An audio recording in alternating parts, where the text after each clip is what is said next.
கிறிஸ்துவுக்குள் மிகவும் பிரியமான என் அன்பு தேவனுடைய பிள்ளைகளே, ஆண்டவராய் இயேசுவின் நாமத்திலே உங்கள் அன்போடு வாழ்த்தி வரவேற்கிறேன்.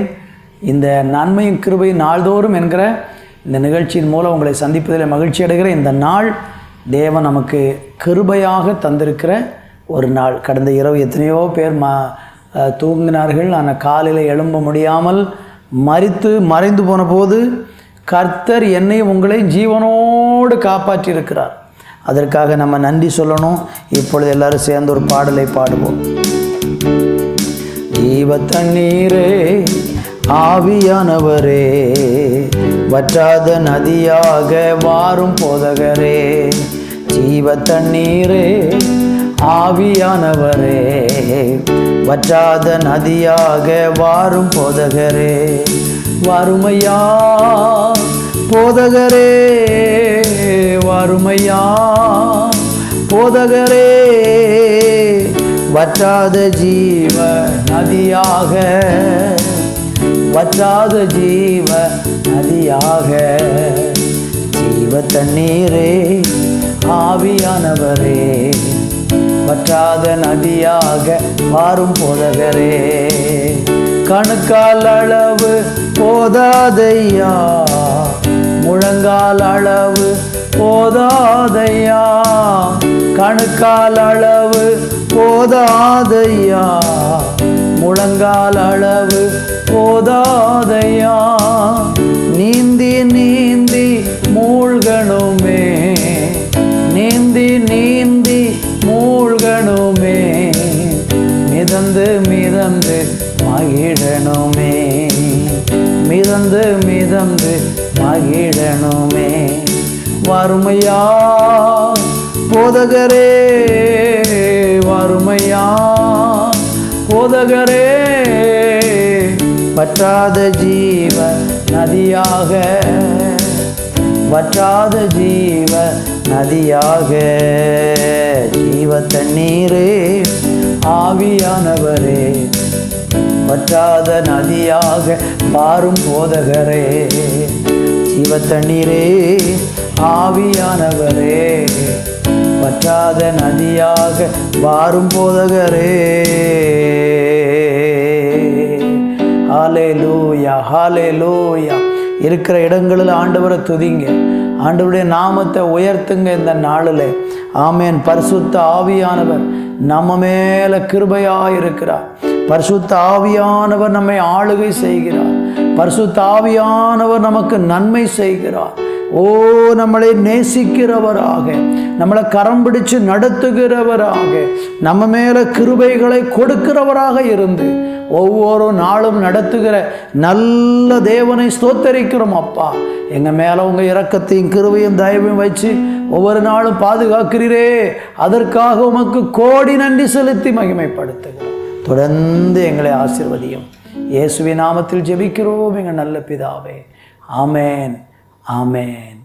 தேவனுடைய பிள்ளைகளே, இந்த நாளிலே ஏசாயா தீர்க்க தரிசன புஸ்தகம் 46வது அதிகாரம் 4வது வசனம். உங்கள் முதிர் வயது வரைக்கும் நான் அப்படியே செய்வேன், நரை வயது மட்டும் நான் உங்களை தாங்குவேன். நான் அப்படி செய்து வந்தேன், இனி மேலும் நான் ஏந்துவேன், நான் சுமப்பேன், தப்புவிப்பேன்.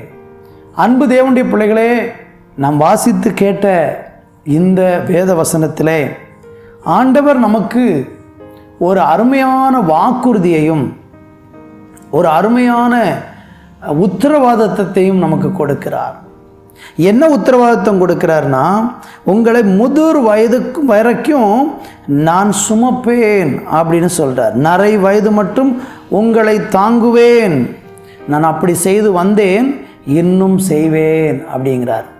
இந்த பூமியில் யாரும் இப்படிப்பட்ட ஒரு உத்தரவாதம் நமக்கு கொடுத்ததே கிடையாது. உங்களை கடைசி வரலையும் காப்பாற்றுவேன்னு நிறைய பேர் சொல்லுவாங்க. ஆனால் அவங்க கடைசி வரலையும் நம்மளை காப்பாற்ற மாட்டாங்க. நம்முடைய ஆண்டவராகிய தேவன் மட்டும்தான் நரை வயது வரைக்கும் நம்மளை காப்பாற்றுவார். பாருங்கள், ஒரு குறிப்பிட்ட வயது தாண்டும் பொழுது தலையில் உள்ள முடிகள் எல்லாம் அப்படியே கொஞ்சம் கொஞ்சமாக நரைக்க ஆரம்பிக்கும். நரைக்க ஆரம்பிக்கும் போதே நமக்குள்ள ஒரு பயம் வரும். ஐயோ என் முடியெல்லாம் நரைக்கிறதே, நான் வயதாய் கொண்டிருக்கிறேனே, முதிர் வயது ஆகும் பொழுது நான் என்ன செய்வேன்? என் பிள்ளைகள் எனக்கு நல்ல பிள்ளைகள் இல்லை, எனக்கு நல்ல ஆதரவு இல்லை, நான் கடைசியில் முதிர் வயதில் முதியோர்களுடைய இல்லத்துக்கு போக வேண்டியது இருக்குமோ, ஒரு பயம், ஒரு அச்சம், நான் வியாதிப்பட்டு படுத்தா என்னை யார் கவனிப்பாங்க? இந்த மாதிரி எண்ணங்கள் ஒரு குறிப்பிட்ட வயதை தாண்டும் பொழுது அநேகருக்கு வர ஆரம்பிக்கும். ஆனால் ஆண்டவர் நமக்கு வாக்கு கொடுக்கிறாரு, முதிர் வயது வரைக்கும் நான் உங்களை தாங்குவேன், உங்களை சுமப்பேன் என்று ஆண்டவர் வாக்கு பண்ணுறார். கர்த்தருக்கு மகிமை. வேதத்தில் ஆபிரகாமை பார்த்தீங்கன்னா பூரண வயது, முதிர் வயது உள்ளவனாக மரித்தான். யாக்கோபை குறித்து பார்த்தா பூரண வயது உள்ளவனாய் மரித்தான். தாவீதை குறித்து, யோபுவை குறித்து படித்து பாருங்க, அவங்க எல்லாரும் பூரண வயது உள்ளவங்களாக மரித்தாங்க. அது வரையிலும் ஆண்டவர் அவங்களுடைய மகிமை குறையாமல், அவங்க அவங்க அவங்க முடி முதிர் வயதில் நரைத்து போயிருந்தாலும் நரை வயது வரைக்கும் அவங்களுக்கு ஒரு கிரீடம் போல வைத்து அவங்கள கனப்படுத்தி உயர்த்தி ஆசீர்வதித்து பாதுகாத்து வந்தார். அந்த தெய்வம் உங்களையும் பாதுகாப்பார், என்னையும் பாதுகாப்பார், நம்மையும் பாதுகாப்பார், நம்புகிற ஒவ்வொரு பிள்ளைகளையும் அவர் பாதுகாப்பார். இன்றைக்கி எதிர்காலத்தை குறித்து ஐயோ வயதாகி போயிட்டு யாரும் பார்க்கறதுக்கு இல்லைன்னு கலங்குறீங்களா? ஆண்டவரை சார்ந்து கொள்ளுங்க. அருமையாய் நடத்துவார், நேசித்து நடத்துவார், காப்பாற்றி பாதுகாத்து நடத்துவார். அந்த தேவனை சார்ந்து நிற்போம். கர்த்தர் நம்மை ஆசீர்வதிப்பார். நாம் ஜெபிக்கலாம். நல்ல பிதாவே, நரை வயது வரைக்கும் எங்களை தாங்குவேன், ஏந்துவேன், சுமப்பேன் என்று சொன்ன தேவன் அப்படியே செய்து எங்களை ஆசீர்வதிக்க போகிற கிருபைக்காய் ஸ்தோத்திரம். இயேசுவின் நாமத்தில் பிதாவே, ஆமேன், ஆமேன்.